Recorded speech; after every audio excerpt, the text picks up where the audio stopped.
012. Di sini saya akan menjawab 4 pertanyaan mengenai routing konsep. Pertanyaan pertama, bagaimana sebuah router meneruskan paket data di jaringan? Yang kedua, bagaimana router menentukan jalur terbaik untuk meneruskan data di jaringan? Pertanyaan ketiga, bagaimana struktur dari routing table dan routing table tersebut digunakan oleh router sebagai penentu arah routing paket data? Pertanyaan keempat, membandingkan antara routing statik dan routing dinamik. Baik, saya akan menjawab pertanyaan yang pertama, yaitu bagaimana sebuah router meneruskan paket data di jaringan.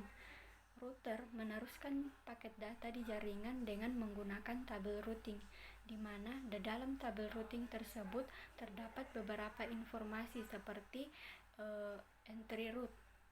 Cara router meneruskan data yaitu yang pertama, frame data link dengan paket IP enkapsulasi tiba pada interface masuknya. Kemudian yang kedua, router memeriksa alamat IP tujuan di header paket dan mengecek dengan tabel IP routingnya. Kemudian yang ketiga, router memilih prefix yang terpanjang di dalam tabel routing tersebut. Yang keempat, router enkapsulasi the paket ke dalam frame data link dan meneruskan keluar dari interface jalan keluar. Kemudian tujuannya bisa berupa perangkat yang terhubung ke jaringan atau router next hop. Kemudian yang kelima, jika tidak ada entry route yang cocok, maka paket tersebut akan dihapus.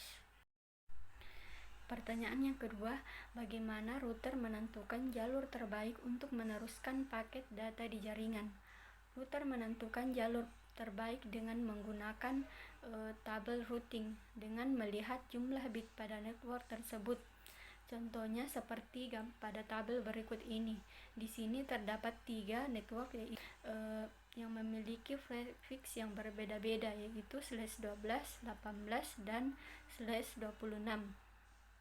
Di sini router akan memilih network yang memiliki bit yang paling banyak, yaitu /26, karena network yang memiliki bit yang paling banyak adalah network yang paling baik.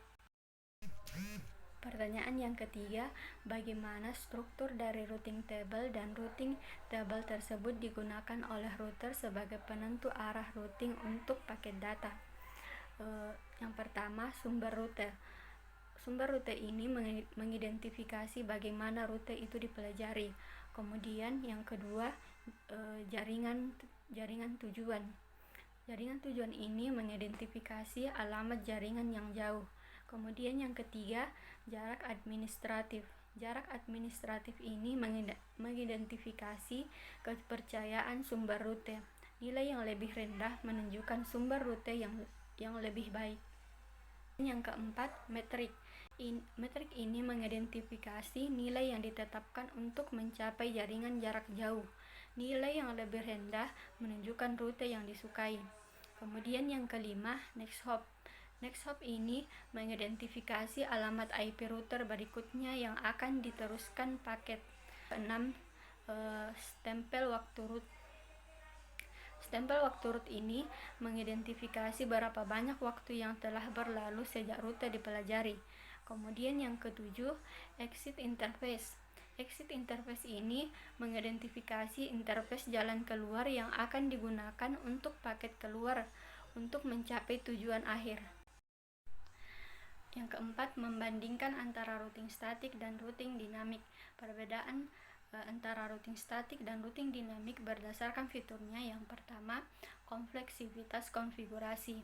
Pada dynamic routing tidak tergantung pada ukuran jaringan, sedangkan pada static routing meningkat sesuai dengan ukuran jaringannya.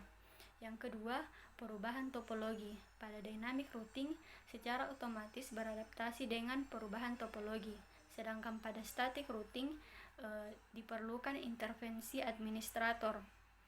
Kemudian yang ketiga, skabilitas.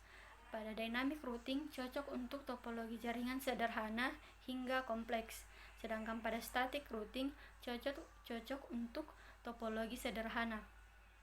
Kemudian yang keempat, sumber. Pada dynamic routing, pengguna menggunakan CPU, memori, dan bandwidth tautan, sedangkan pada static routing tidak diperlukan sumber daya tambahan.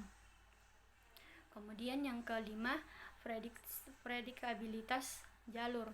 Pada dynamic routing, rute tergantung pada topologi dan protokol rute yang digunakan, sedangkan pada static routing ditentukan secara eksplisit oleh administrator. Yang ketujuh, security. Pada dynamic routing, security harus dikonfigurasi, sedangkan pada static routing security melekat